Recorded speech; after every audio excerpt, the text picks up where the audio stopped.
Brilliant.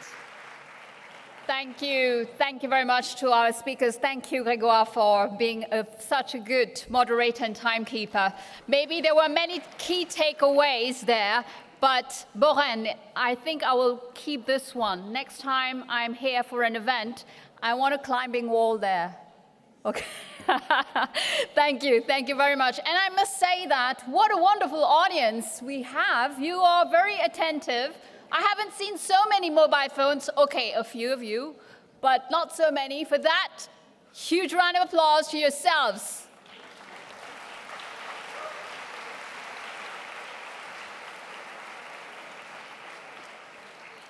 All right, so we continue our discussion. We're going to explore a new theme, the importance of executive functions for learning and socio-emotional well-being. So this panel will be led by a professor of neuroscience at the University of British Columbia in Vancouver, and her expertise is sure, I hope, will deepen our understanding on this crucial topic. Very pleased to welcome on stage Dr. Adele Diamond.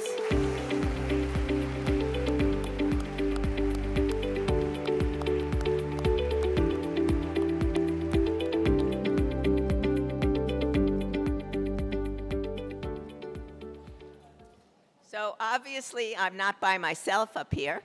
So I'd like to invite the other speakers to join us. I think the first one is going to be, it's Jelena Abradovic.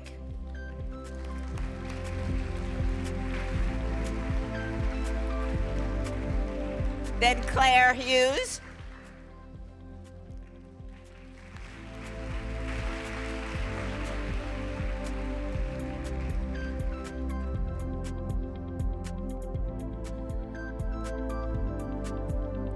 And last but not least, Phil Zalazzo.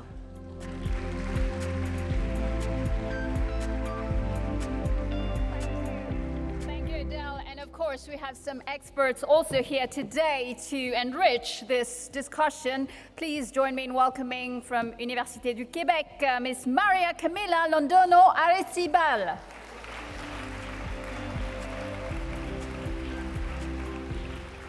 We also have from University of Singapore, Dr. Siren Lim.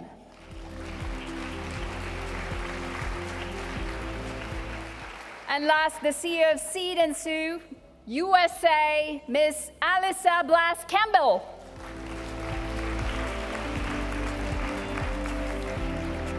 Over to you, Adele.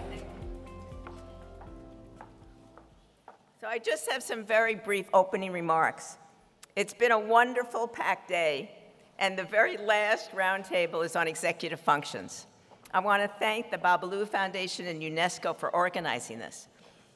Phil Zalazzo is going to define executive functions, but you should know that the sign that Ted Melwish showed for self-regulation very much defined what many of us would call executive function. Executive functions have been called the mental toolkit for success. They make it possible for us to mentally play with ideas and consider alternatives, to stay focused despite distractions, to resist reacting, and instead taking the time we need to think before we act. And they make it possible for us to meet novel, unanticipated challenges and find creative solutions, to quickly and flexibly adjust to changed circumstances, and to exercise self-control. Each presenter will have 10 minutes, followed by 8 minutes for discussion. And then I've been given 5 minutes for closing remarks. With each presenter having only 10 minutes, many of the slides contain details that the presenters will not have time to go into. And other slides list references for research findings that there isn't time to go into. So I wanted to let everyone know that the conference organizers will make our slides available on SharePoint, and we'll send instructions via email to all of the participants on how you can access our slides. The first presenter is going to be Phil Zalazzo. He'll speak about what executive functions are, their early development, and a little bit about how they're assessed. Phil's talk is the only one that an ECE expert hasn't been assigned to, so I'm hoping that there'll be more time for open discussion, but we'll start inviting the ECE experts to see if they have a question. The second presenter will be Jelena Abradovic. She'll speak about why executive functions are so important, parenting practices that aid executive functions, and work that she and collaborators are doing on promoting executive functions in rural Pakistan and on a global executive function initiative. And then Alyssa Campbell is going to start off the questions then and talk with Yelena. The third presenter will be Claire Hughes. She'll speak about the relation of executive functions to school success and theory of mind, as well as how parents can help or hinder children's executive function development. And Serene Lim will begin the discussion then and respond to the talk and ask questions. And I'm Adele Diamond. I'll speak about the different ways to improve executive function with a particular emphasis on what can be done in schools. And Maria is going to be the one to respond after my talk.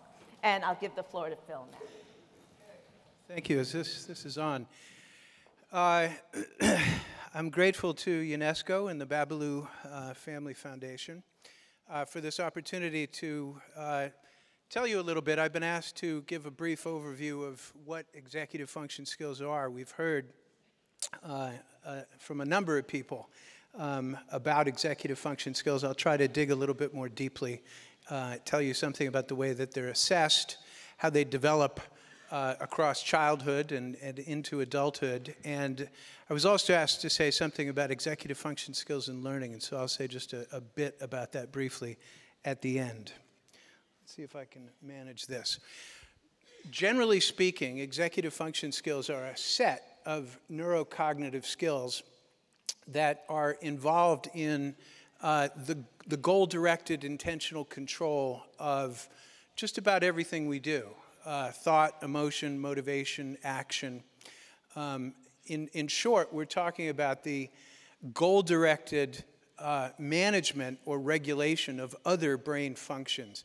And these skills are necessary for using what we know in the service of our intentional actions.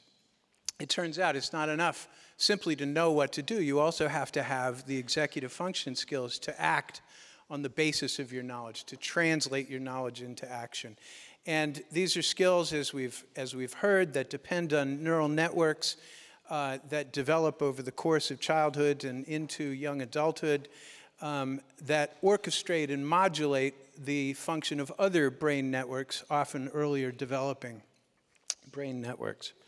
And just to give you a first-person feel for what it feels like to exercise your executive function skills, I'm going to use this familiar measure of executive function skills called the Stroop task, in which you are asked to look at words and don't read the word, but say the color in which the word is printed. And if you try to do this, you'll get that feel of the challenge associated with executive function skills.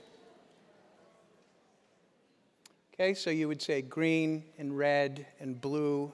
And as you try to do that, you can feel there's a tension, a competition between your automatic tendency simply to read the word, as you've all learned to do, and your goal-directed response to attempt to name the color in which the word is printed.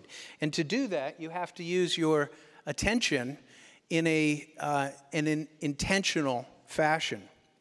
And so we can think about executive function skills as we typically discuss them as usually three ways of using attention intentionally or deliberately. We can flexibly shift our attention, pay attention to one thing and then another. We can attend selectively, focus on something and ignore distractions. And we can sustain our attention to something over time. And these are typically assessed as three aspects of executive function. Cognitive flexibility, shifting between points of view, perspectives on a single situation, for example. Inhibitory control, attending selectively to something and ignoring distracting information. And consequently suppressing the responses that would follow from attending to that distracting information. And working memory, which involves keeping information activated in mind so that you can use it to guide your behavior like a plan in a top-down fashion. We can do quite a bit in our lives without thinking much about it, but executive function skills are invoked typically when we encounter uncertainty or when we run into a problem. And in those situations, we go off autopilot, as it were, and we adopt a more intentional stance. And that's when we generally pause and reflect and invoke our executive function skills, use our attention in this intentional fashion to achieve our goals. We also use attention in this top-down regulatory way to modulate our emotions and motivation. And so another aspect of executive function that I'll call your attention to is the continuum that exists between more cool aspects of executive function that are used when we're reasoning about things that are relatively abstract, when we're in relatively low stakes situations. We have a problem, but it's a low stakes problem. And at the other end of this continuum are what we call hot executive function skills that are required for the goal-directed manipulation of our motivational tendencies, and specifically the flexible reappraisal of whether we should approach a stimulus or avoid a stimulus. We change the value that we place on that stimulus. And those depend on slightly different regions of prefrontal cortex overlapping networks. Here's an example, actually not just of hot executive function, but of the contrast or the continuum between hot and cool executive function. In a classic measure of delay of gratification pioneered by Walter Mischel, children might be asked whether they want to take one candy now or wait and get 2 candies later. And in one version of this task, they're simply asked, would you like to have 1 candy now or 2 candies at the end of the game when it's time to go home? And my colleague Angela Principe and I conducted a study a number of years ago in which we presented that challenge to children. And we also effectively said to them, okay, now it's my turn. I get to choose. Should I have 1 now or should I wait and take 2 later? And so we called that the other condition. And it was a relatively cool condition because you're not faced with the temptation yourself. You're making a recommendation to somebody else. So there's a bit of psychological distance from the strong motivational tendency to take the immediate reward.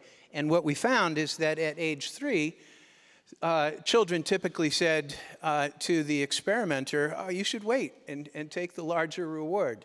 But when they themselves were asked, they said, oh, I'll take it right now, thank you. And so there was that big gap. By age 4 years of age, children had learned to split the difference and sometimes take the immediate reward, but also occasionally take the delayed larger reward. Here's an example of a more cool measure of executive function, something called the dimensional change card sort, that primarily, as children get older, measures cognitive flexibility, but in early childhood actually serves as an index, an assessment of the 3 aspects of cognitive flexibility, working memory, and inhibitory control that I mentioned earlier. It's a very simple task in which children are shown target cards like these presented here, a red car and a blue flower, and then on each trial they're shown a test card that would be sorted differently if you were sorting by shape or color, and they're instructed to sort by one dimension or the other, and then eventually to switch and sort by the alternative dimension. So they might first be told to sort by shape, and then after sorting by shape, they're told, okay, don't play the shape game anymore. Now we're going to play the color game. This is a new game. In the color game, red ones go here, blue ones go there. And what we and others have found using this task is really a kind of classic example of a failure of executive function skills, in the sense that children appear to know what to do, but have difficulty using their attention regulation skills to put that knowledge into practice. And so 3-year-olds typically have no difficulty with whatever dimension you ask them to sort by first. But when you tell them to switch, 3-year-olds will persist in sorting by that initial dimension. And you can even say to them, we're playing the new, let's say, color game now, right? And they say right, and you say, so where do the red ones go? And they say right there, and they're correct. And then you say, so what about this red one? Where does it go? And they turn around and they sort it by shape. They make a perseverative error. There's a short video clip here that really brings this point home. Blue, put it here. If it's red, put it here. Here's a blue one. Okay, so now we're going to play a different game. We're not going to play the color game anymore. Now we're going to play the shape game. And in the shape game, all the stars go here, and all the trucks go here. Okay? Stars go here, trucks go here. Where did the stars go? And where did the trucks go? Excellent. Okay. Stars go here, trucks go here. Here's a truck. Stars go here. Okay, so this goes on. We've since adapted this measure using multiple levels of difficulty, which allowed us to assess executive function skills across a wide age range from about 2 years of age all the way through adulthood. And I should mention my conflict of interest here. This is a measure that is distributed by Reflection Sciences, which is a company that I'm a co-founder of that was a startup based out of the University of Minnesota.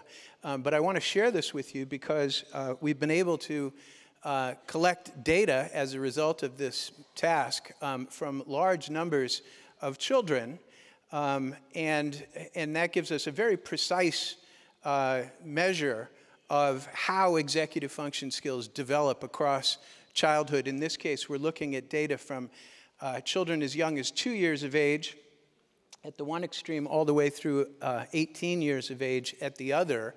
And what you see is, as we've heard, there's relatively rapid development of these skills during the preschool years prior to about age 6. But there's continued development beyond that. And in fact, you might also notice that this curve looks like a typical learning curve. You learn a lot when you're learning a new skill, when you're first learning a new skill, and then you get diminishing increments in skill proficiency after a certain point, which is a point that I'm going to return to later, trying to connect executive function skills to learning. So now I'll just say a little bit more about how executive function skills develop across childhood and into adulthood.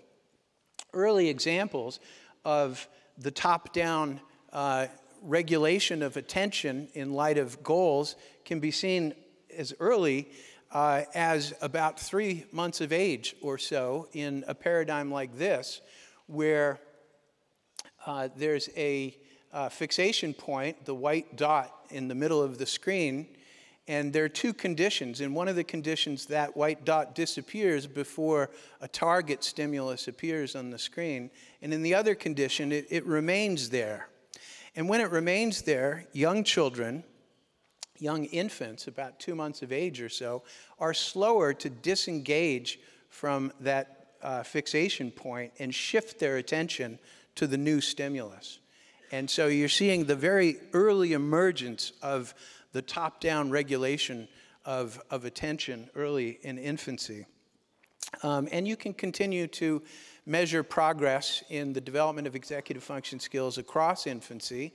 Here's a measure from the forthcoming NIH so-called Baby Toolbox set of assessments for measuring behavior and neurological development in infancy and the toddler years. And what's illustrated here is a kind of delayed response paradigm, a hide-and-seek paradigm. And in this task, there's a figure that disappears behind one of two screens, and when children look at the appropriate screen, then that figure reemerges, and it's rewarding. And you can track the improvement of children's executive function skills in late infancy using this measure. A related measure is one in which children not only look to the correct location to have the toy or figurine be revealed, but instead use their executive function skills to organize their motor behavior and actually search for a hidden object. And so this is a a classic paradigm that was used, for example, by Jean Piaget, who observed an A not B error, in which children might retrieve an object when it's hidden at one location, but then when the object is conspicuously hidden at a new location, instead of searching at that new location, they go back to the original location. So like the girl... Oh, okay, I will wrap it up. So what we can see is that you can measure executive function skills across childhood. This shows the development of these skills peaking in young adulthood and then dropping off in later adulthood. And to conclude with some comments about learning, I wanted to say that what we've discovered about executive function skills is they don't simply grow, they're learned through practice. And not only that, difficulties with executive function skills, this has been alluded to repeatedly over the course of the day, interfere with children's learning. And I'll show you just two slides that illustrate that. One is that if children have good executive function skills, they actually learn more from a given lesson. They get more information out of it. And children with better executive function skills show greater gains in typical academic content areas over time. And that's especially true if there's interference with prior conceptions that children might have about what they're learning. So I'll conclude, I guess, just with this, that when we talk about achievement gaps, about which we've heard quite a bit today, there's evidence that that children growing up in relatively impoverished environments are actually exposed to fewer opportunities to practice executive function skills and therefore to acquire them through learning. For example, they're provided with fewer games that challenge their executive function skills. And I'll end with that. Thanks very much.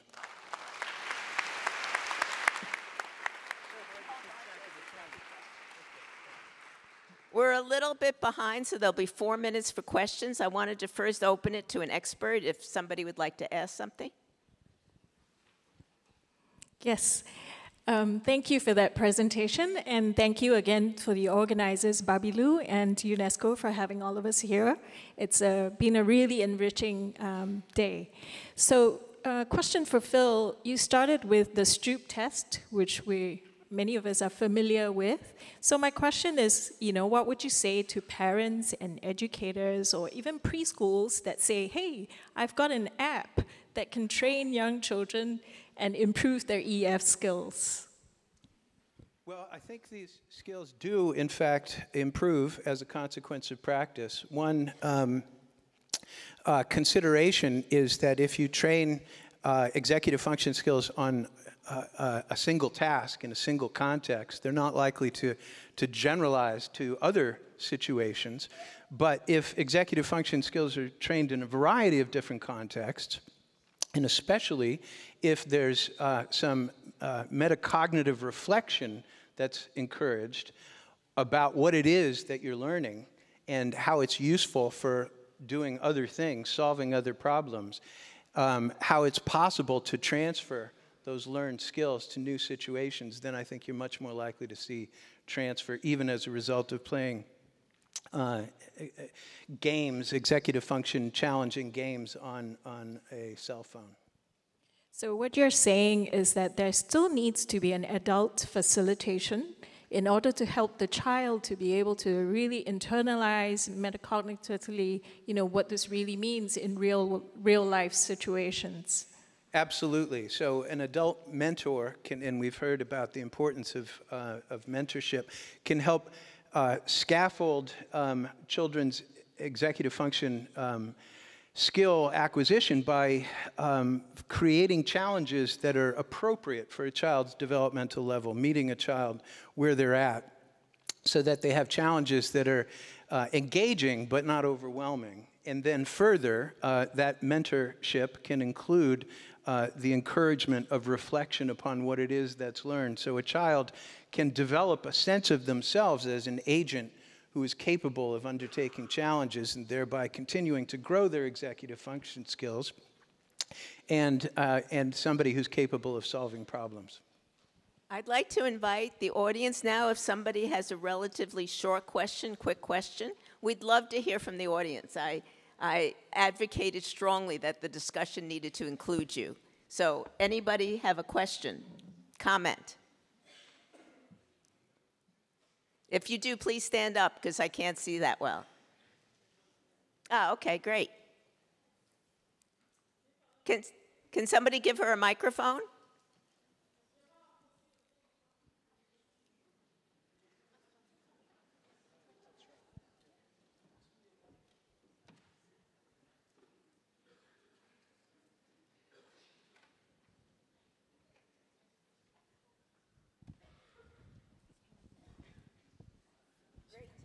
Thank you. Thank you. Bonjour à tous, bonjour pour l'UNESCO et Babilo Famille. Et je dis surtout merci pour ma directrice, elle est là, Nadège Jeannès de la crèche UNESCO. Après ma retraite ici à UNESCO, je voulais rentrer au Congo en Afrique pour s'occuper des enfants. J'ai un souci par rapport à ce que vous avez dit. Et les enfants là, ils n'ont pas de parents qui se passent à l'aise. Comment je dois faire pour améliorer les conseils exécutifs pour reprendre les enfants qui soient en norme de comprendre des choses de la vie en Afrique, au Congo, RDC. Merci. Okay, I'm afraid I am going to need a little help with that translation. Oh, in the absence of parents? Well, I think children inevitably have some caregivers, even under the worst of circumstances, and I think anybody can serve that role of calibrating the challenges that children face, and providing that sort of mentorship that's been described, which can also be described as autonomy supportive mentorship, giving children an opportunity to acquire these skills by using these skills, however immature they may be, and nudging them to the next level of skill proficiency. Thank you. Thank you very much. Now, Yelena.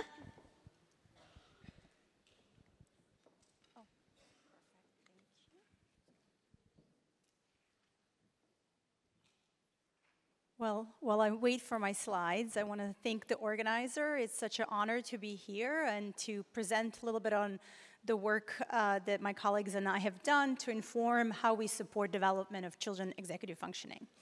So I'm going to pick up where Phil's great presentation left us off, why executive functioning skills are important and how do we support them.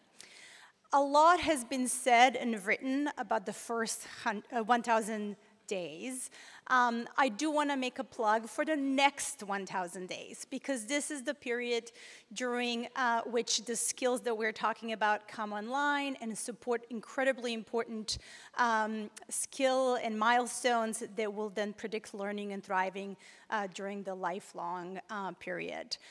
There is a new Lancet paper coming out in November that highlight why we need to care and support and what are the policies that we need to support the next 1,000 days. What I want to point out is these are the days during which children start exploring environment on their own. They have increased independence and agency. They start following rules of safe and expected behaviors in their own culture. They start managing their own emotions, behaviors, and they start maintaining and forming friendships. And so EFs are often seen as building blocks of all of these competencies. Not only they are important for cognitive and school and academic outcomes, which we heard today, but they're also important for socio-emotional and interpersonal relationships. So knowing how to play on the playground, how to share, how to collaborate together during a learning task. Together, they really support a goal-directed behavior, and it's up to culture and context to determine what those goals are. One thing I want to highlight is that Executive functioning skills are not the only skills that are important, but at critical time points, and that is at the beginning of the formal schooling, they can lead to other protective factors and other things that matter. We've studied executive functioning behaviors at the beginning of the kindergarten, and we've learned that those students who have those skills tend to develop better quality relationship with their teachers. They have less conflict with their teachers, not only during the kindergarten year, but also in the next grade. They also like and enjoy school more, which also leads to better early learning. So they can really start what we call developmental cascades by having those skills at those critical transition points. The other thing I want to mention is Phil has told us a lot about direct tasks. We also know from our research, both in rural Pakistan with preschoolers and primary school students in Ghana, that is not just the direct decontextualized skills, they do matter, but there's a unique contribution of adult observed behaviors that rely on executive functioning. And that we really need to think when we study these skills about both contexts in which children are able to demonstrate these skills. And I'll come back to that at the end. So again, a theme of this day, I'm going to continue talking about interpersonal interactions and supports. When we think about development of executive functioning skills and behaviors, there's really kind of three buckets. The first one is the quality of that early caregiver-child co-regulation. The self-regulation and executive functioning come out of early co-regulations with the caregivers, and that could be parents, it could also be early childhood teachers. The other one is the scaffolding. These are sets of behaviors the caregiver, parent, or a teacher can do to instruct, to demonstrate, to prompt, to question, to encourage, to elaborate, and redirect as children are engaging in their environment and learning. And then the last one is just exposure to home or classroom experiences that promote that cognitive stimulation. And I think Kathy has done such a great job telling us how that doesn't have to be just in a home and a classroom, but it can be everywhere.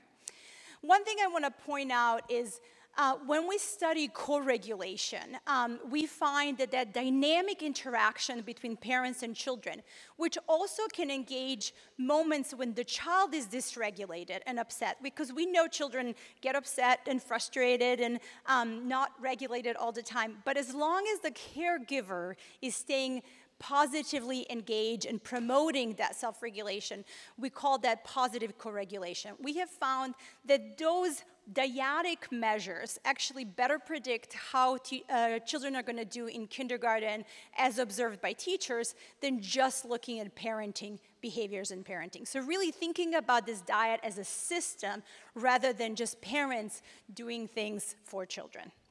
The other thing I want to highlight is this incredible work I had pleasure to collaborate with my colleague, Dr. Aisha Yousafzai, who is at Harvard, which really builds on Dr. Heckman's presentation because it leverages a community health workers to basically administered an early stimulation interventions to parents. So very much a home visiting program, which was administered during the first 2 years of life. It's adaptation of UNICEF and WHO care for child development. And the key part is that activities really focus on mother-child play and communication through observation, coaching, feedback, and community groups.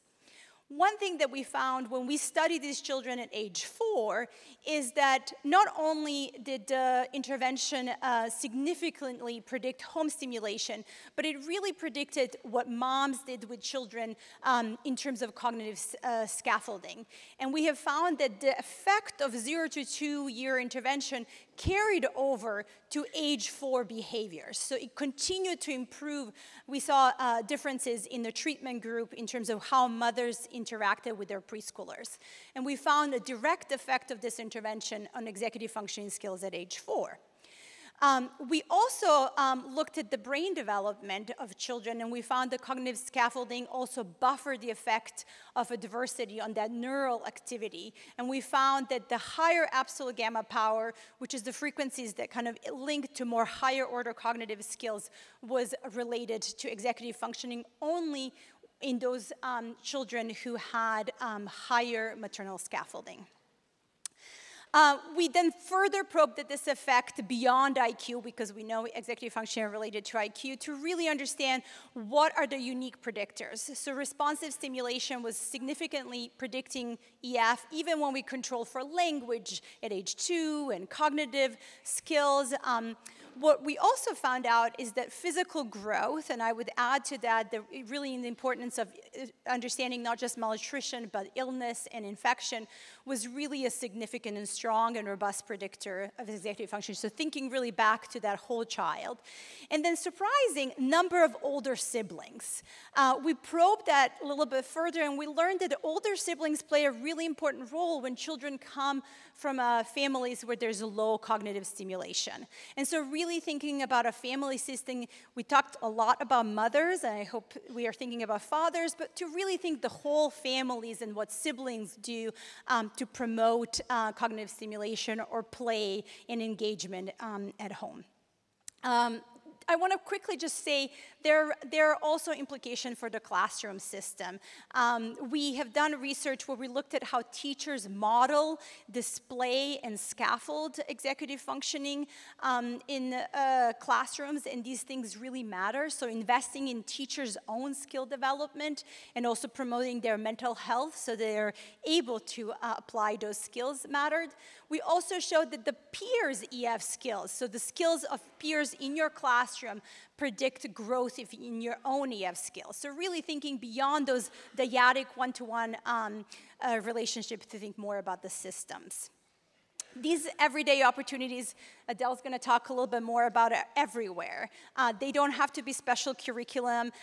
They can be activities such as play, we talked about it, but also household chores are really another opportunity for practicing these skills. They do have to be culturally appropriate. So scaffolding should include routines and expectations that are relevant for the context in which you're promoting them in scaffolding. And also, we hope to reduce those supports over time to encourage the agency. One thing I want to highlight, which was in response, somebody talked about, what about quality interactions, is that it's also important to step back. We've studied these co-regulations and these interactions in parent and children, and we've learned that even when you're doing the good stuff, the promoting, the instructing, the extending, if you're doing it when your child is actively on task, doing what they're doing, it's probably not effective.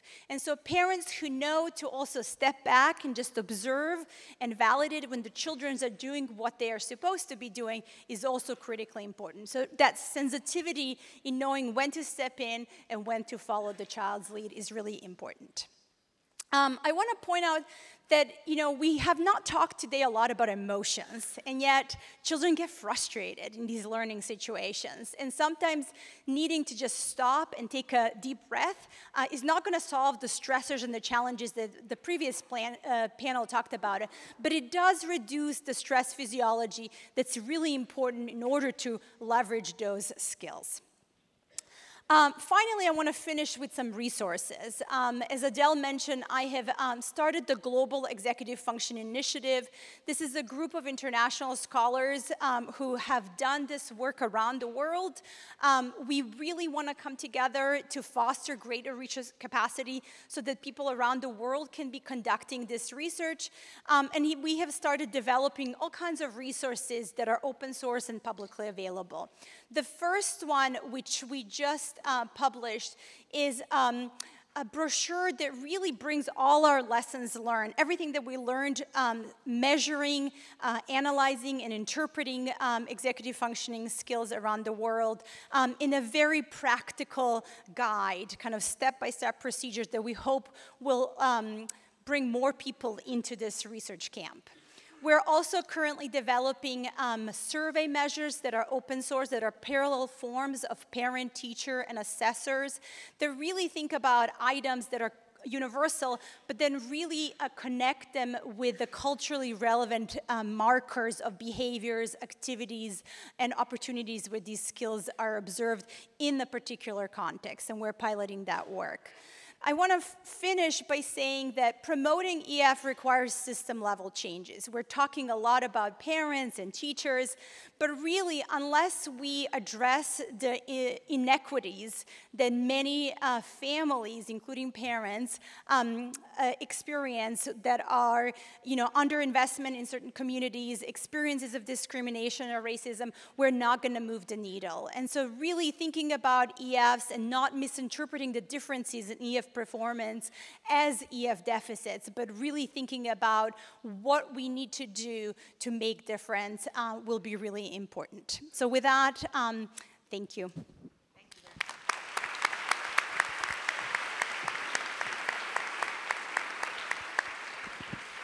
And now it's Alyssa Campbell's turn.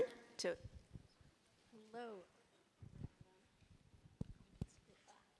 There we go. Thank you. I am thinking about regulation, and I'm a former early childhood educator and currently I'm a parent of 2 kids under 4. And overstimulation is so real, just stimulation all the time. Kids aren't like, do you have a spare 20 minutes for me to have a hard time? And so I'm thinking about what teachers can do in the classroom setting to have sensory supportive classrooms, both for their regulation and for the kids to have more capacity for executive function skills. Great, thank you so much. Obviously, you mentioned, some spaces can be overwhelming and overstimulating, right? So thinking about the physical space and how to reduce that irrelevant noise or overstimulation that comes from too many choices, right, is helpful. I also think it's really critical to give children spaces to practice this skill in a positive emotional situation. So creating spaces and time for kids to be silly and playful and loud, but then giving them the skills and opportunities to know when to settle down and be serious. And so not managing that wiggleness and playfulness with expectations for, calm and focused work. I also think it's really critical to build agencies in children during that. So in many places in America, there are these cool-down corners, or there are certain toys that help that regulation, and children are taught how to seek that on their own, that the teacher doesn't always have to be the mediator who does it. And also really leveraging that peer interactions and figuring out how peers can support each other.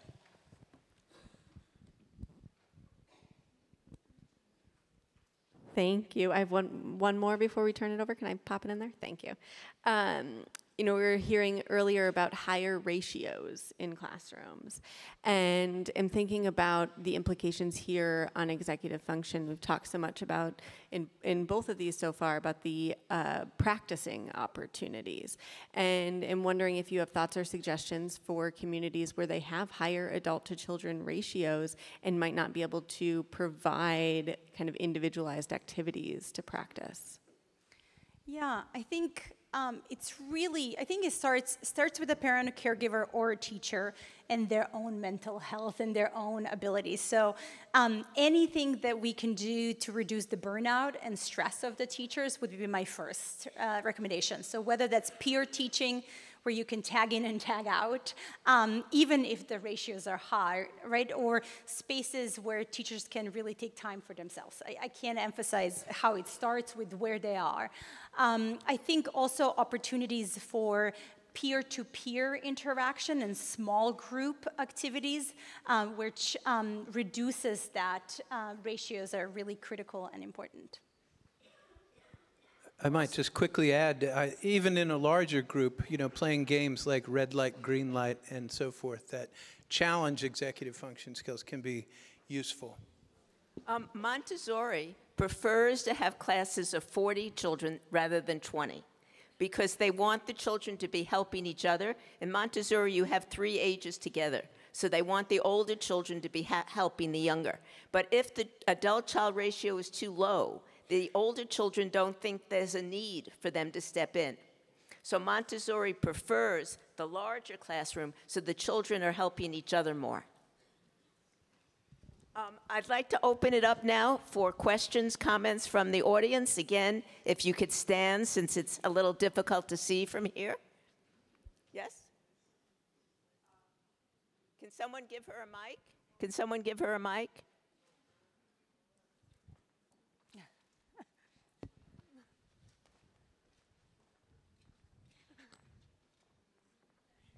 Thank you very much. I will try to be concise. So, thank you very much for the presentation. My name is Isabella. I am a daycare teacher, but also a master in education policies for global development.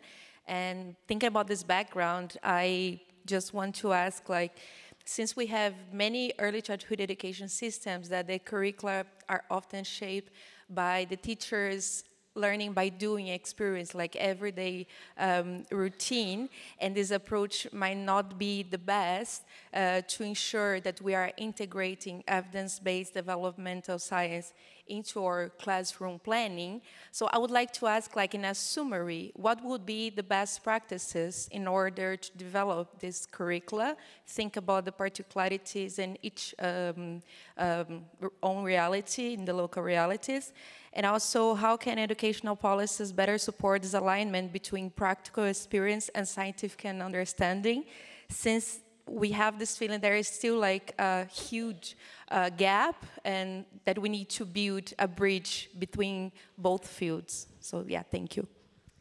A lot of questions here.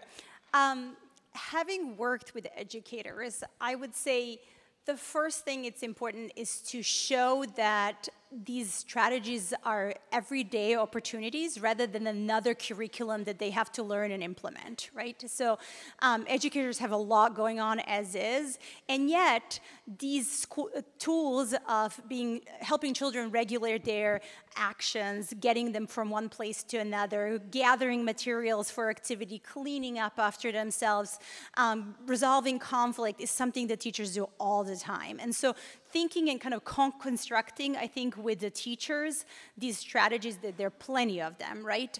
To create these opportunities both to play together and have these cognitively stimulating, whether it's during recess or playful landscapes or in peer-peer interactions. They're easy things, they're everyday things. They're not some special curriculum. And so kind of trying that sweet spot and figuring out what is going to be implemented how it's going to be implemented is more important than necessarily a particular curriculum. Thank you. I'm sorry, we need to go on now. Claire?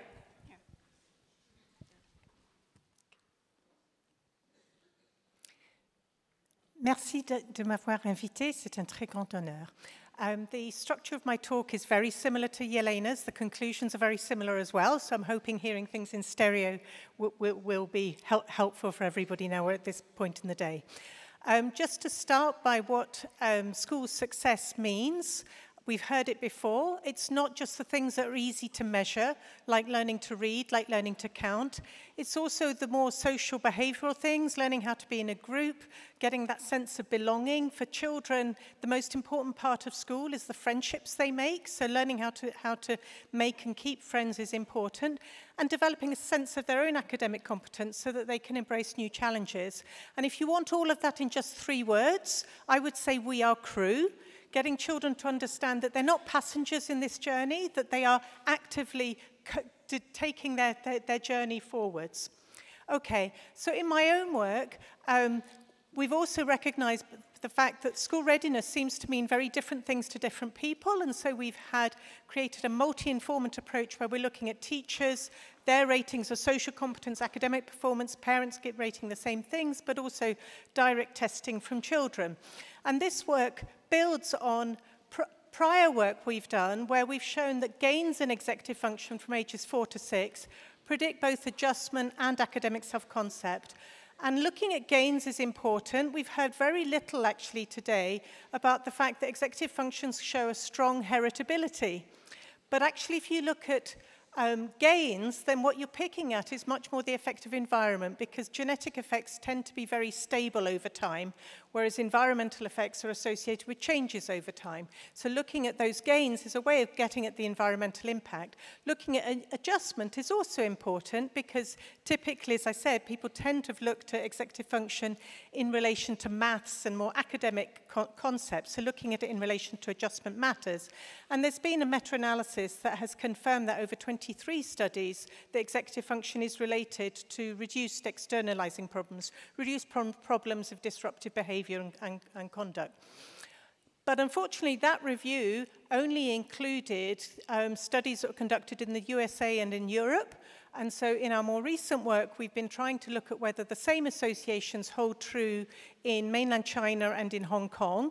And what we're finding is that although these settings are very, very different, the results really couldn't be more similar. So in all three sites, executive functions matter for externalizing problems, but not for internalizing. In adolescence, you might get a link with internalizing, but not when you're talking about the early school year.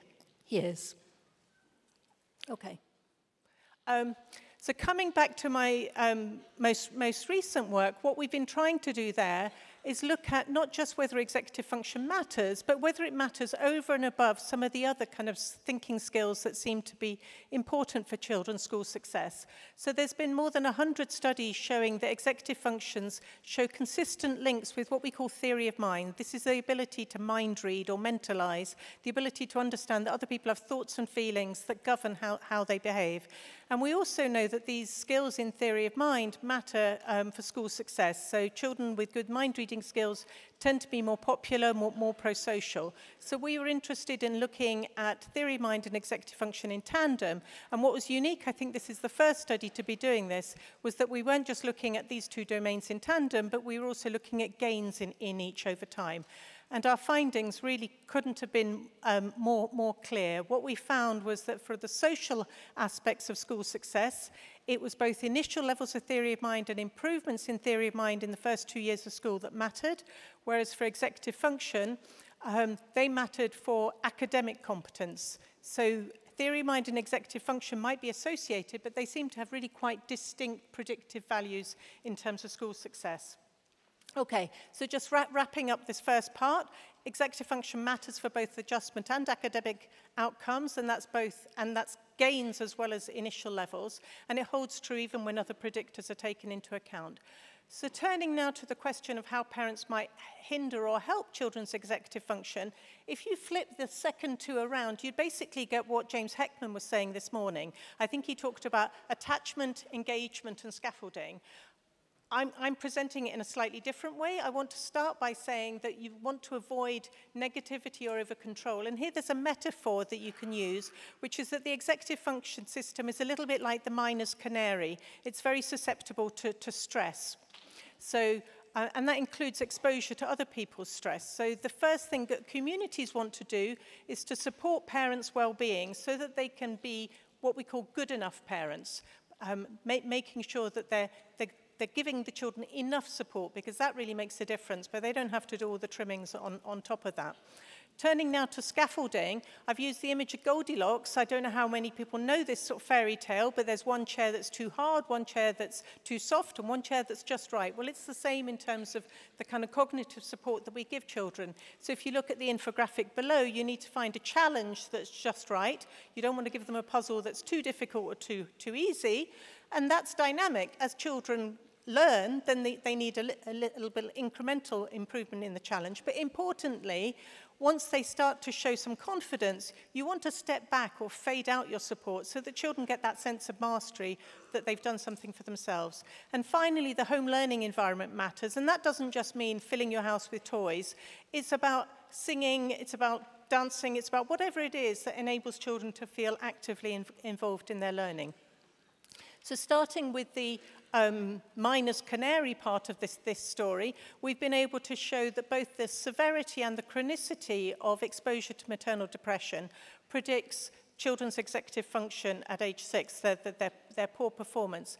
And that's since been replicated in 2 large-scale studies more recently. We've also been able to show that this link between maternal depression and poor executive function helps explain why children with depressed parents tend to show adjustment problems. The effects don't seem to be direct, they're mediated by the impact that maternal depression has on children's ability to build up those underlying self-regulatory skills. Building on this story that make your mantra do no harm, recent findings from Norway of more than 1,000 children followed from ages 4 to 10, where they used teachers' measures on the brief, so this is executive function in action rather than the underlying skills.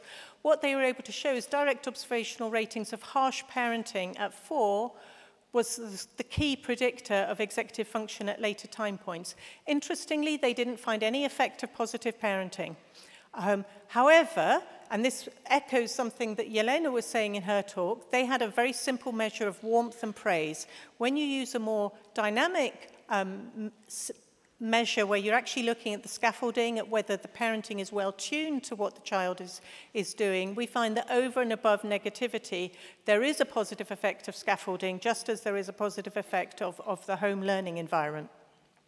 Interestingly, in that same study, we also found, and this goes against some of the things we've heard today, a negative relationship between mean length of utterance and gains in children's executive function.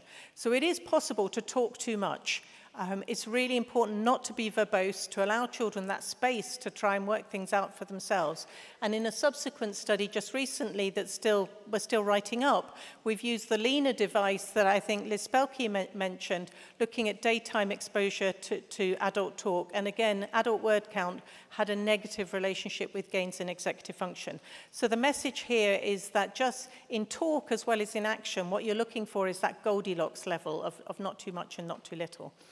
And finally, we've been able to show that this link between these positive and negative aspects of the home environment and executive functions mediates the effect on academic performance. So rather than teaching children academic skills, teaching them to read and to count, or rather instead of that being the sole focus, you really want to focus on building children's thinking skills so that then they can learn for themselves. And just to wrap up, again, just to show that this work seems to hold up, the findings seem the same in different settings, we've also shown the same mediation effect in China. So my last slide, I just want to conclude by saying that I hope I've convinced you that executive functions predict school success independently of language and theory of mind, and they mediate both positive and negative family interactions. And the practical take-home messages are let's support parents' emotional mental health so that they can avoid critical or controlling interactions, and let's aim to be dynamic to achieve the Goldilocks level of support.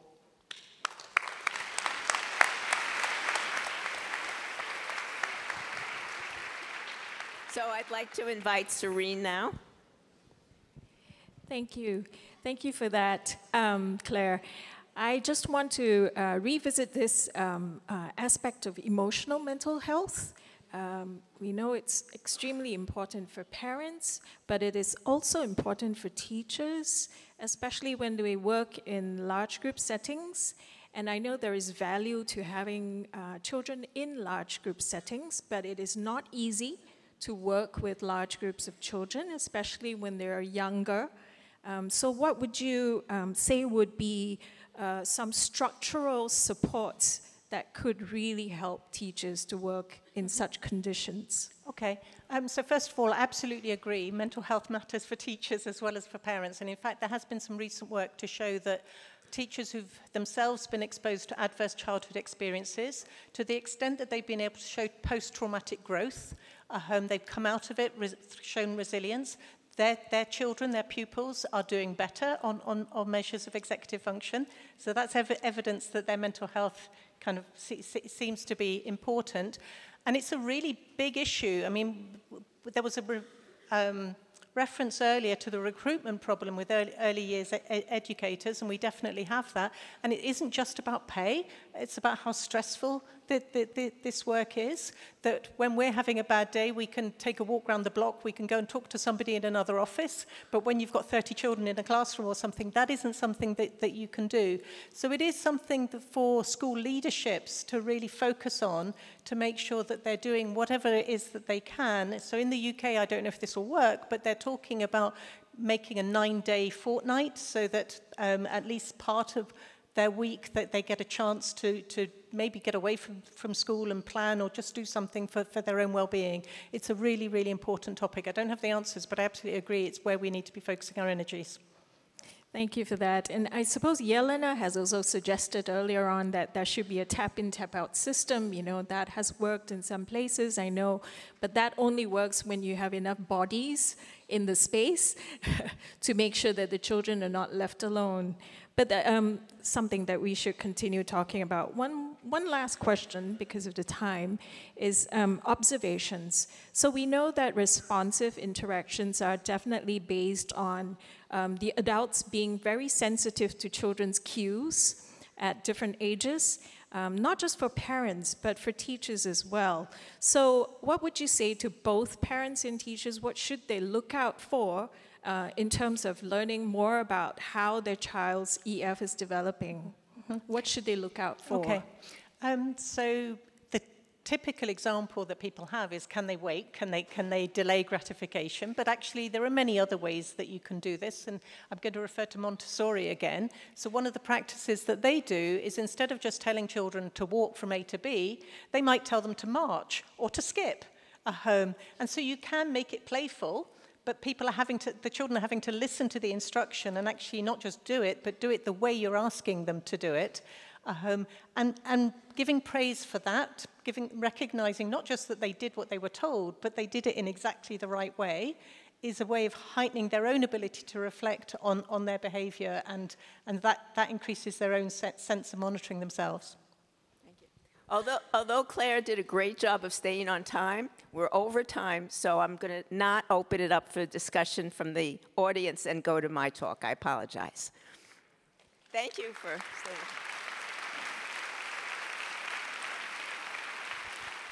I need the... Thank you. There are 3 basic ways to improve functioning that requires executive functions.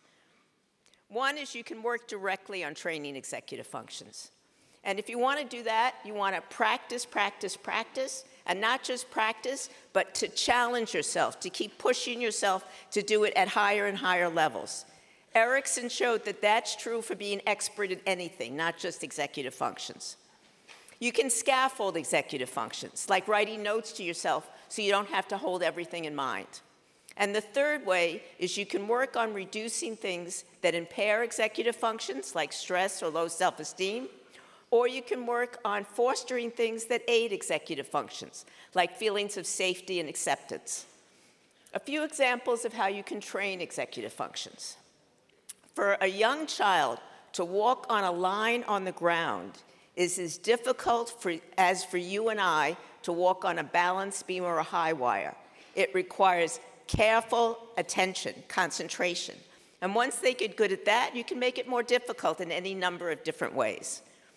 And just 15 minutes of practicing balance exercises at home, only 3 days a week for just 12 weeks, improves executive functions. Here you can see it on a classic executive function test called the flanker task. And here's research that supports that. Again, I'll give references because I don't have time to go into things. Another way to train executive functions is household chores, like was mentioned earlier. A lot of kitchen chores require careful, sustained attention. Sewing, all kinds of things you do around the house require careful attention. You can practice waiting your turn, and that trains inhibitory control. Working on executive functions doesn't have to be another activity to cram into the school day. Things don't have to be either or zero-sum. You can work on executive functions as part of academic subjects. For example, doing mental math is an excellent way to practice working memory. Thinking about the different ways to solve a math problem is an excellent way to practice cognitive flexibility. You can incorporate both crafts and training in executive functions into academic subjects without having them take additional time. For example, Native American beadwork is rich in mathematical concepts. And Rosa Andrews uses beadwork, which helps train focused attention, to help teach math to our students at the Lillooet First Nations in BC. And if I had time, I would show a video. The second way is scaffolding executive functions. Kindergarten and first grade teachers love to decorate their classrooms with lots of beautiful posters and pictures. The problem is that decorating the walls makes it harder for young children to concentrate on their schoolwork. They get distracted. Anna Fisher and her colleagues showed that young children are better able to pay attention and do better on their schoolwork if the walls are more bare. Having barer walls scaffolds or aids young children's ability to pay attention. Young children so want to be quick to answer that they often get the answer wrong because they're rushing, even though they know better. To help them, we can scaffold their emerging inhibitory control by finding something, anything, that causes them to delay responding for just a few moments. For example, we developed a test for executive function where when you see a night scene, you're supposed to say the word day, and when you see a day scene, you're supposed to say the word night. We practice with the children, and they all start out correctly, but often they make mistakes as they go on. But I noticed that when they took their time, they got the answer right. So no problem, we just have to get them to take their time. Except if you say wait to a 4-year-old, it doesn't compute. So what we did is we would show the card, and then we would chant a little song to the child. Think about the answer, don't tell me. And then they could answer. And you might think that talking to them when they're trying to figure out the answer would interfere, but no. If you don't do the song, they're a chance. If you do the song, they're at about 90% correct. It's just the time that we delayed them in answering. The PATHS program uses a similar principle. They say when you get really upset at another child, do what a turtle does. Hold yourself really tightly, get in a shell, and take a deep breath. Well, that's brilliant, because they don't say when you get upset at another child, wait or don't, because that wouldn't work. They give the child something alternative to do. And that alternative thing happens to be something that helps you calm down, holding yourself tightly and taking a deep breath. And here's some references on PATHS and references that delaying responding helps children show better inhibitory control. In my opinion, there's been too much focus on what activity to have children do to improve their executive functions, and too little focus on their state of mind, their social and emotional needs. Executive functions depend on prefrontal cortex and the other neural regions with which it's interconnected. Prefrontal cortex occupies a huge percentage of the human brain, a whopping 30% of your cerebral cortex. Prefrontal cortex is the newest area of the brain over the course of evolution and the most vulnerable. Stress impacts prefrontal cortex sooner and more severely than any other brain region. Here are some of the neurobiological reasons for why that's the case. Dopamine is an important neurotransmitter in the brain, but too much dopamine is as bad as too little. And even mild stress dramatically increases dopamine in prefrontal, not elsewhere in the brain. Stress also disrupts the functional communication between prefrontal cortex and other brain regions. And there are more receptors for cortisol in prefrontal cortex than in any other brain region. Stress, even if it's very mild, impairs the selective attention and working memory of most people. And these are some of the references on that. And stress especially impairs the executive functions of people with the best working memory capacity. So your young people with the best potential will likely be the most negatively impacted by stress. And these are some references on that. So if you want children to show better executive functions, it's important to minimize stress. Knowing what to expect reduces stress. So you want things like predictability, consistency, clear expectations. The fact that executive functions are so important for success and happiness in most areas of life, and that stress impairs executive functions, intersects with issues of social justice, because societal wrongs like inequality, racism, and discrimination create stress. Indeed, socioeconomic adversity lies at the root of socioeconomic differences in executive function. A major source of stress for many children is feeling that they're not smart enough. They need to believe they can and will succeed. It's important to communicate loud and clear your faith and expectation that each child can and will succeed. Our expectations for a child have a huge effect on the expectations that child develops for him or herself, and thus how the child performs. The expectations children have for themselves can become self-fulfilling prophecies. One example of that comes from the literature on stereotype threat. For example, there's a stereotype in general that males are better at math than females. A group of researchers went to a school, gave a standardized math test, and no surprise, as a group, the male students performed better than the female students. Then they took exactly the same test to an exactly comparable group of students, and they only changed one thing. They said one sentence before they gave out the test. They said, this particular test has been designed to be gender neutral. On this particular test, girls score as well as boys. And what happened? The girls scored as well as the boys. It was the same test. The only difference was the expectations the girls had for themselves. Too often, our expectations for children with disabilities or from disadvantaged backgrounds are too low. Better to always be open to the possibility that anyone might go on to do amazing things. Toddlers fall in trying to walk. A toddler might fall 5 or 6 times on a given day trying to walk. On such a day, we would never say, you get a D in walking today. It would never occur to us. Instead, we say, don't worry, I'm sure you're going to be able to do this. How different is that from what children all too often hear in school, which is you get a D? Instead of, there's no question you're going to be able to do this, and we together are going to figure out a way to make that happen.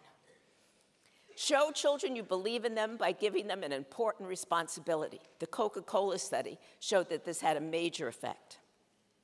Children need, we all need, to be treated with dignity. It's extremely important not to embarrass anyone, even a very young child. Smith and Small spent their careers looking at coaching of things like baseball and basketball. And they found that while coaches rarely engaged in punitive or hostile actions, those rare behaviors had disproportionate negative impacts. It's not enough to usually be supportive. It's a very important principle that one negative act, such as humiliating someone, can override the benefit of scores of positive ones. And these are references. I've talked about ways to minimize something harmful to executive functions. Now I'd like to turn to nurturing something that's beneficial to executive functions. The bedrock of everything is establishing a caring relationship with each child and building a caring community in the classroom. Research from just one program, for example, Jump Math, shows that you get far better academic results if you build community and address social emotional needs from the outset, instead of the seemingly more efficient approach of focusing just on subject matter. Regardless of the program, a deeply caring relationship is essential for the best results. Ted Melwish looked at what makes the best early childhood education around the world, every program he could find. And what he found is what matters most is not the number of children, it's not the adult-child ratio, it's not the quality of the materials. It's not that they don't matter, it's that they don't matter most. What matters most is the caring relationship between the adults and the children. If the children feel cared about, the results are the best. Relationship matters more than anything else, hands down. Together with a graduate student, Daphne Ling, we did the largest review of all the different programs to try to improve executive function. Here's, back up if I can, here's the list of the different things we looked at. Results for promising school programs were better than for computerized or non-computerized cognitive training. The 4 columns here show different metrics that we use to determine whether something helped executive function. It doesn't really matter what they are. On all 4, promising school programs gave better executive function results than either computerized or non-computerized cognitive training. All school programs found to improve executive functions not only train and challenge diverse executive function skills, but also address emotional needs and have less stress in their classrooms. For children to show the best executive functions of which they're capable and to excel in school, we need to make sure they're emotionally, socially, spiritually, and physically nourished. Thank you very much.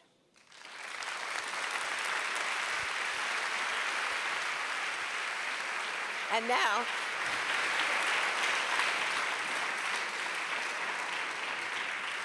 now it's Maria's turn. Bonjour, hello, buenas tardes. I want to take really few seconds, because I know we don't have that much time, to thank UNESCO, the Babilu family, and all the people who help in the organization of this amazing event. It is an honor for me to be here today surrounded by 1,700 brilliant minds. The spotlight on early childhood care and education, brain sciences, and reducing inequalities is vital. This event is a powerful step forward, shaping a better future for children worldwide. Thank you, Professor Diamond, for your really interesting presentation. It was enlightening. When you presented, I thought of an example of executive functions. I thought executive functions as a seed of a plant. Executive functions as a plant need scaffolding through supportive environments. They need training in everyday life, and they also need to reduce factors like stress. Like a plant, you need water, sun, nutrients. Also, like a plant, we have to take care of the plant since the day one. We cannot start taking the plant when it's halfway grown, like big plant. We have to take care of this plant since the beginning, like executive functions. We have to start when children are small. You are a pioneer in executive functions field, as well as these team colleagues and researchers. Thank you very much for your presentations. Now I will ask a question. You talked about Montessori and early Monsieur Christophe Fan talked about the importance of training of educators and teachers. So here is my question.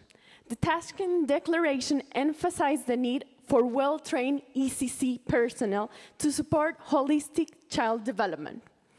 From your perspective, what specific skills and competencies should be prioritized in training programs for teachers and educators to ensure they are equipped to both observe and also help improve executive functions, especially in diverse cultural, socioeconomic settings? Thank you for the question. I think a lot of the speakers have already covered what the teachers should be doing. The teachers need to address their social emotional needs so they can be present for the student and can model the correct behavior, because the students learn more from what you do than what you say. They need to learn that the importance of listening to the child. They're taught to teach and to talk and to do, and we all want to help the child, so we're all eager to get in there and help. And what we need is patience and let them solve the problems themselves and to listen to their ideas and feel like they have a say in the matter. And we need some training in that because it doesn't always come naturally. The third thing I would say is that you don't have to worry if you don't have expensive equipment, technology, all the latest tools. The simplest things can teach executive function. Like I mentioned, kitchen chores, sewing. It could be taking care of animals. It could be anything. So anything is an opportunity to teach executive function. It doesn't have to be anything special or anything expensive. Thank you very much for your response. Do I have time for another question? One quick question. Perfect. Thank you very much. You highlighted the importance of practice in everyday context, scaffolding of executive functions. Given that children in childcare centers come with diverse learning needs and backgrounds, not all may respond the same, to the same activities. How can educators identify executive function related activities for children with different challenges? For example, learning difficulties or high levels of stress, as you talked earlier, to ensure that all children in the group benefit from these interventions and activities daily? Thank you. I think that it's very important to learn how to observe the child and to be a careful observer. Teachers really need to be like little scientists. Why is the child having difficulty? What might help the child? Is the child ready for a new challenge? You're trying to look at the data and figure out where you should go. You're trying to problem solve on the spot. Also, you don't want to do whole class activities. First of all, it's not appropriate at a young age. They should be actively doing rather than listening to you. But also, one thing isn't going to be right for Susie when it's right for Tim. So you need to let the different children do the different things and give them the opportunity to do that. Thank you very much. And I apologize that we don't have time again for questions from the audience, although I really did want you to be able to do that. I have a few closing remarks, and then you're free. If I could get the slides for the closing remarks. Although this session is about executive functions, I think the whole panel agrees that what children need, we all need, is to feel cared about, believed in, and safe. Children need, we all need, to feel heard, seen, really seen, and valued for who we truly are. It may seem logical that if you want to improve academic outcomes, you should start with and concentrate on academic studies. Not everything that seems logical is correct. There's a bidirectional relationship between social, emotional, and executive functions. Social emotional well-being supports executive functions, and executive functions support social emotional well-being. There's a bidirectional relationship between building community and improving executive functions. A caring classroom promotes executive functions, and improved executive functions help you have a caring, calm classroom. As children become better at inhibiting impulsive behavior, there's less stress in the classroom. When children have better executive functions, teachers don't worry about chaos and things getting out of control. They can relax. Without having to worry about being reprimanded, children can relax. There's more calm and less stress in Montessori, paths, and tools of the mind classrooms. Thus, while I'd shown you before that reducing stress improves executive functions, I've just shown you that improving executive functions reduces stress. There's a bidirectional relationship between stress and prefrontal cortex. Stress impairs prefrontal functioning, but prefrontal cortex is critical for reducing your stress level. And here it's particularly the projection from prefrontal cortex to the amygdala that's critical for reducing how stressed you feel. And this is references on the development of that projection. And this is a slide by Yelena, which emphasizes the not just bidirectional, multi-directional interaction between physical well-being, social well-being, both at the macro and micro level, emotional well-being, and executive functions and academic outcomes. It doesn't matter if you can't afford expensive equipment. Research shows that executive function skills can be improved without that, and without highly technical equipment, by regular teachers in regular classrooms. And here are references on that. Because children need to believe in themselves, avoid children having failure experiences. Schools need to hold off on requiring that 4-, 5-, or 6-year-olds be able to read. Some children can easily learn to read at an early age, but critically for others, it's beyond their ability at a young age. And we don't want children thinking they're failures. It's more important that children don't think they're dumb and can't succeed than it is for them to start reading at an early age. In fact, I predict that children drilled in reading in kindergarten are going to test better in reading at the end of kindergarten than children who haven't been taught to read yet. But I predict that by the end of 2nd grade, those steeped in oral language in kindergarten will be the better readers. Children need early education, active hands-on learning, play. They don't need early academic instruction. It's a dangerous fallacy that the earlier you start teaching academic subjects, the better children will be at academic subjects. That's not true. And if you don't start academics early, your children will never catch up, and that's not true. Early executive function training is an excellent candidate for reducing inequality. Children who are more economically disadvantaged start school with worse executive functions than more economically advantaged children. And they fall progressively further behind every year they're in school. Research consistently shows that children with the weakest executive functions, like lower income children, benefit the most from anything that improves executive functions. And this is research on lower income children benefiting more. But it's not just lower income children. It's people who, for any reason, have worse executive functions, like people with ADHD. They always benefit more from any program that improves executive functions. For example, we found that children with weaker reading skills at school entry made greater progress in reading than other children in Tools of the Mind, which works on executive functions. Although the lower income children were worse at reading in the fall, those differences disappeared by the spring. I'll skip this. Blair and Raver found even larger improvements in executive functions in academic subjects, sometimes 8 times larger, for lower income children in Tools of the Mind than for children from diverse socioeconomic backgrounds. Thus, early executive function training is an excellent candidate for reducing inequality because it improves the executive functions of the most needy children most, thus heading off gaps in achievement and health between more and less advantaged children. And I'd like us to now take an opportunity to thank UNESCO, the Babalu Family Foundation, and the conference organizers for this wonderful day. Thank you, everybody.